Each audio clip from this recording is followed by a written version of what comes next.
கர்த்தருக்கு சோத்திரம்.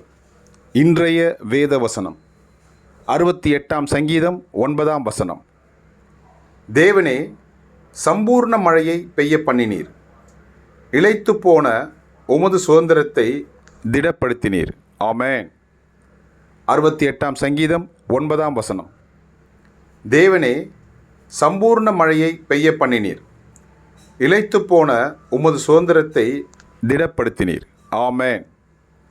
68 சங்கீதம் 9 கர்த்தர் உங்களை ஆசீர்வதிப்பாராக, உங்களோடு கூட இருப்பாராக. ஆமென்.